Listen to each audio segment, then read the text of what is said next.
Well, thank you, and I cannot imagine a better speaker to be our capstone speaker. Dr. Catherine Houpt comes to us from Cornell, where she has long served as professor of behavioral medicine.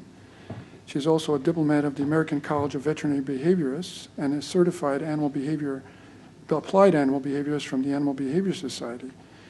She has, I am so jealous, have published over 100 papers on various aspects of domestic animal behavior and welfare, as well as a significant textbook called Domestic Animal Welfare, which is now in its 5th edition. She directs the Animal Behavior Clinic. She directed the Animal Behavior Clinic at Cornell University Hospital for Animals for many years, and now in retirement she is continuing to work where she runs the Animal Behavior Consultants in northern Michigan. Dr. Catherine Houpt.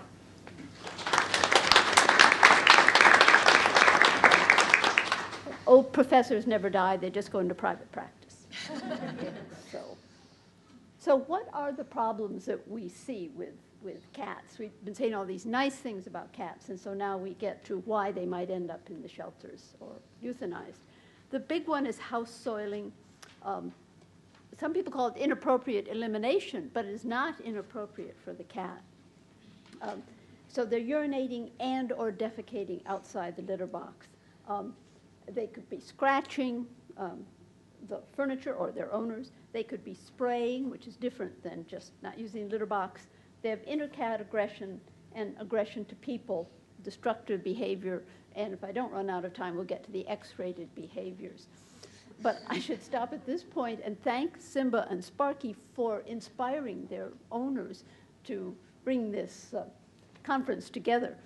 And in return, if the monkeys have a problem, I'll do a free consult, either in Calgary or by phone. Okay.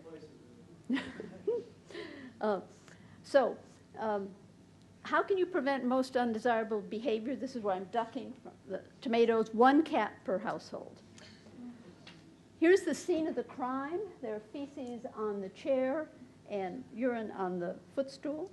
There's the culprit. So the incidence of the kinds of house soiling are that most of it is urinating outside the box, either accompanied by defecation or defecation alone, which is more likely to be a medical problem.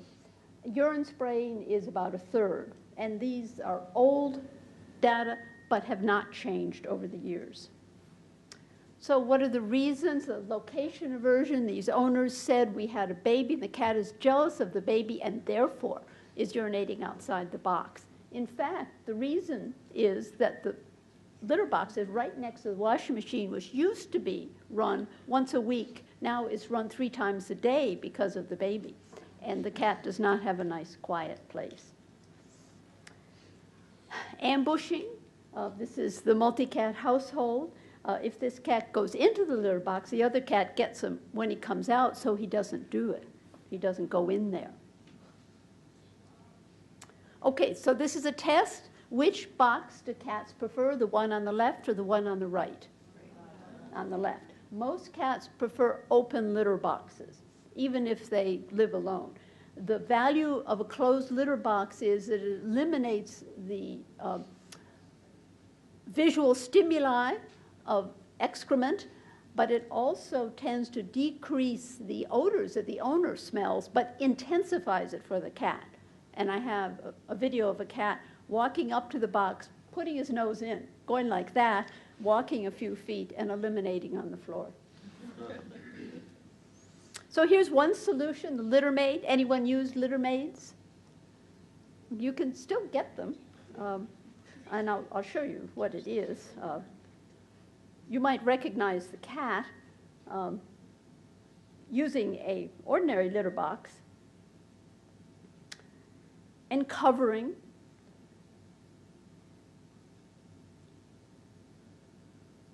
And it turns out that cats that house soil are less likely to dig before they eliminate than cats that don't, and they just don't like the substrate. So the cat decides to investigate the litter maid. what is this thing in my basement?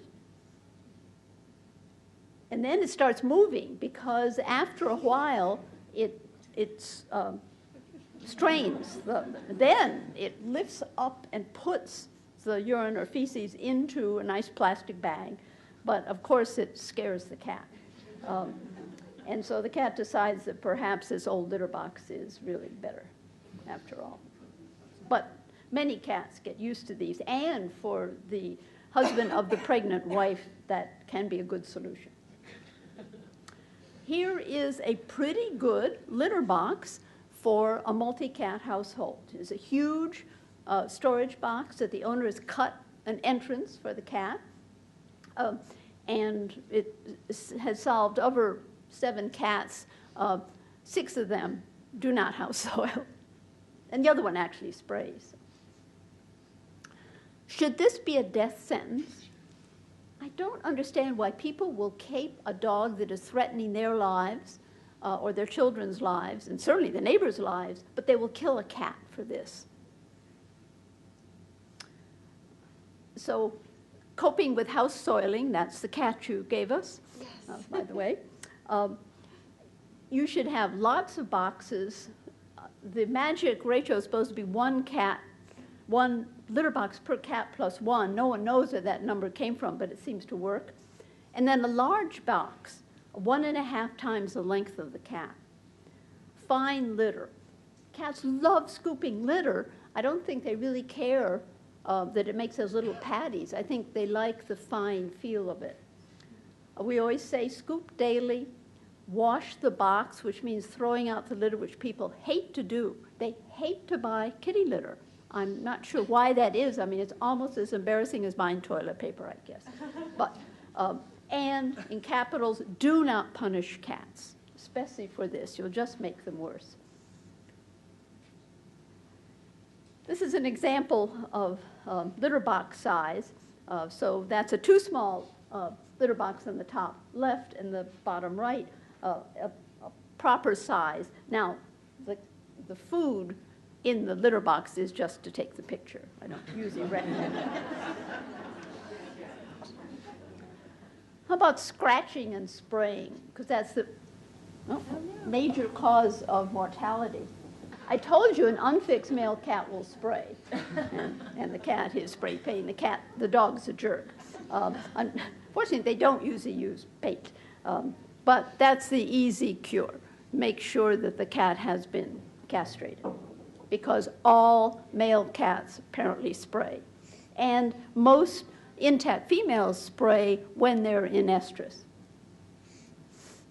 So here's a cat spraying the student's veterinary textbooks.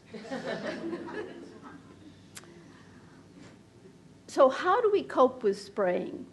Well, reduce the number of cats in the household, because this is one of the behaviors that has been shown is dependent on the number of cats and the sex ratio of the cats in the household. But you can't tell someone to get rid of a cat that has a behavior problem because what's going to happen to it?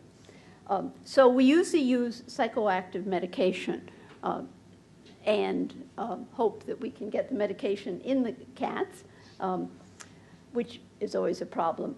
And we use pheromones. You've heard about feel away. The scientific data that shows that feel away works well, done by yours truly, is not very good scientifically. We didn't have all the right controls. I hate to tell people, just let your cat spray. I'll talk to you in 6 weeks, because that might be a dead cat. So we took cats that sprayed, we used feel away, and they didn't stop spraying, which is what the owner wants, but the number of sprays decreased significantly. So it helps, but you usually have to do more than that. So you neuter, you reduce the number of cats, litter hygiene, all the things I talked about, the scooping, the replacing the litter, the size of the litter box, are all necessary but not sufficient for spraying. If you have a female cat that sprays, litter hygiene, usually 9% of the cases, solves the problem. Male is spraying, you usually have to do more. We've had good luck with making a spraying station We take 2 litter boxes, one vertical and one horizontal, so with luck, the urine runs down into the horizontal pan. And that, by encouraging the cat to use a particular place, he may leave the stereo alone. So feel away works, but not terribly well. Medications, what do we use? Fluoxetine. I won't ask how many people in the audience are taking that drug as we speak. It is available in, well, was available in a veterinary preparation, which is a little hard to get now, although the cat size I think you can still get. But you can use ordinary generic fluoxetine. Another drug I've had good luck with is Paxil or paroxetine, which is good in that it's a very small tablet and it's easier to get into the cat. We've used any drug. People have tried clomipramine, amitriptyline. Buspar only works in California. I don't know why. Cyproheptadine, which is an old drug and comes on and off the market. Valium, which works very well, but 11 cats have died of liver problems because they were taking that, so we don't give that anymore. And female hormone, progesterone, works very well but kills the cats, so you can't use that. So why do cats scratch? The cartoon says, "You're right, doctor, this is very therapeutic." If you look at New Yorker cartoons, most of the dog ones are about food and dogs, and almost every cat cartoon is about scratching. So why do cats scratch? They do it when they're stretching. It's to get their claws manicured. You know, cats shed their nails. You don't really have to cut their claws. They drop off, and I actually have 10 claws from Garth, the cat you gave me, that he shed. I haven't made a necklace of them yet. They're pretty small, not like tiger claws. But they, scratching is also marking, and that's usually the motivation of the cat when it's a problem, because what he marks on is the piece of furniture that's most prominent. So it's your couch that he's scratching. And so you can rearrange scratching posts so that the cat has a place to scratch in a prominent place and doesn't have to use your $2,000 couch. This is one of my Persians looking up achectomy in the dictionary, but in fact is clawing on a novel object in his environment. So how can we prevent declawing? Provide a scratching area in the proper place, and that is, as I said, where the cat is clawing at the moment. The correct scratching material, not all indoor-outdoor carpeting, is good scratching material. You want something the cat can actually sink its claws into. Some cats are vertical scratchers and others are horizontal scratchers, so you should have both surfaces until you're sure what the cat likes. There are soft paws. Oh, I don't have a picture of soft paws. I can't believe that. Which are glue-on nail caps.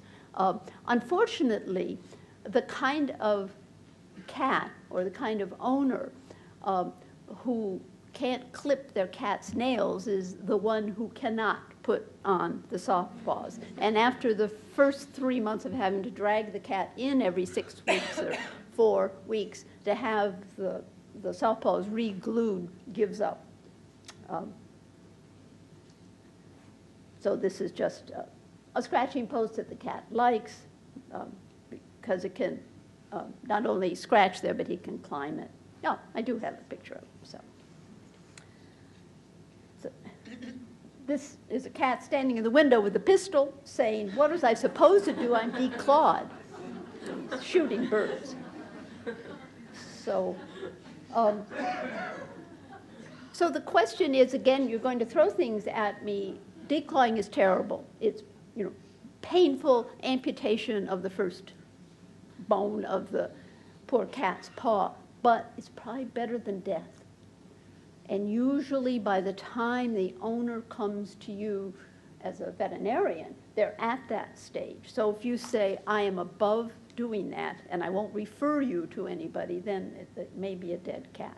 It's often a marriage breaker too, so the lady, usually more one attached to the cat, has to decide between the husband, who is fonder of the furniture than the cat, or her cat.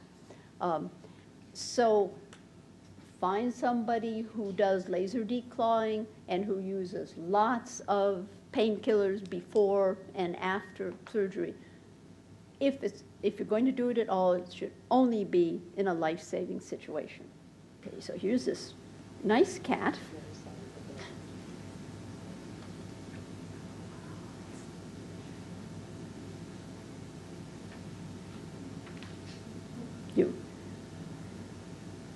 There is a cat there, a little hard to see in the dark, but just listen, you'll know what's happening.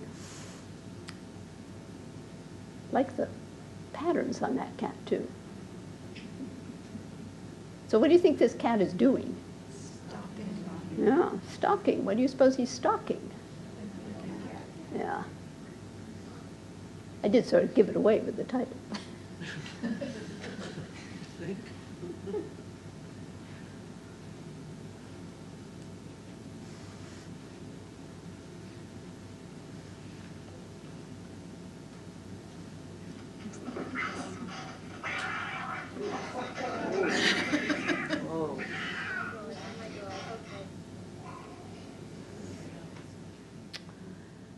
So which cat do you think is a new cat in the household?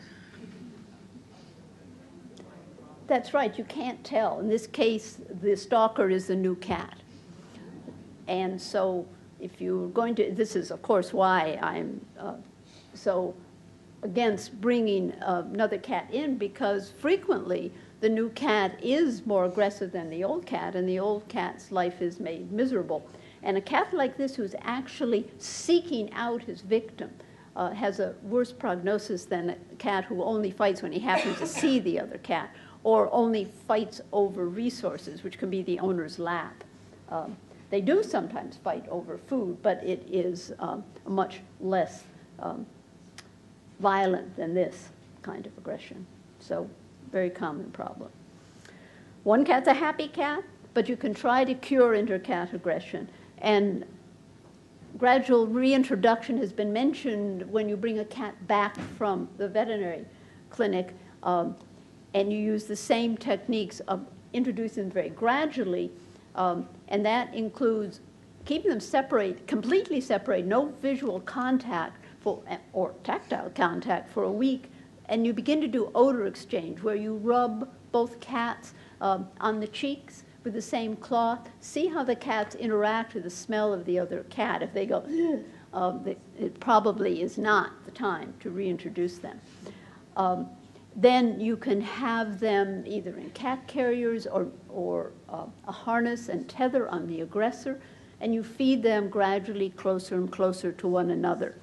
It takes a long time, but if the owners are willing to do it, it sometimes results in cats accepting each other. It works much better if they've ever been happy together. If it's what we call redirected aggression, where one cat sees another cat outside and attacks his housemate, or one cat has changed its odor by going to a cat show or to a vet hospital, those have a pretty good prognosis. The newly introduced cat who is terrorizing the other cat in the household has a poor prognosis. Again, we use medication to help this along. And there are a few cats out there who actually are aggressive to people. And this is a case that illustrates the point. This is a cat lived with a college student and the college student's housemates or apartment mates, and the cat became increasingly aggressive, and you just couldn't get near the cat. So finally, the poor girl brought the cat in to me, and when I put the cat in a cage for a day, and then, like most cats, it became more friendly, and I could pet that cat until I got to his hips. So then they took the cat to what my children would call the real veterinarians. They took the cat to the clinic and discovered it had an unhealed femoral fracture. No wonder this cat didn't want to be petted. It hurt it. So you always have to eliminate the medical problems. It might be causing a cat to be aggressive. Okay, so destructive behavior. So there's a sweater before, and okay. How many of you have seen this behavior? Okay.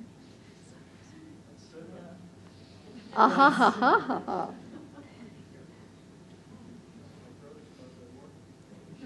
Right, okay, so that is called wool chewing or wool sucking, but it's not sucking. You could see he was turning his head, chewing with his molars. We learned all about the molars yesterday. And it seems to be the prey eating behavior. And it is results in this. Okay. And the culprit is usually an Oriental breed, usually Siamese. Now you see other kinds of piker eating non-food items in other kinds of breeds or domestic short hairs, but the wool chewer is predominantly a Siamese cat. Well, the cure obviously is to get a Persian. So this is a cat who will eat grass, you know, went outside, plucked the grass and gave it to the cat. And I have actually cured Siamese with that. Doesn't always work, but it's an easy fix. We don't know why they want to chew on wool. They will, if they don't have wool, eat synthetics, which can kill them. They can digest the wool, but they can't digest nylon. And so it can be life-threatening as well as destroying your wardrobe. Or a cat who was donated to me finally began to eat the sofa. It was the only fabric that the owners hadn't taken out of his reach. And then he ended up being my office cat.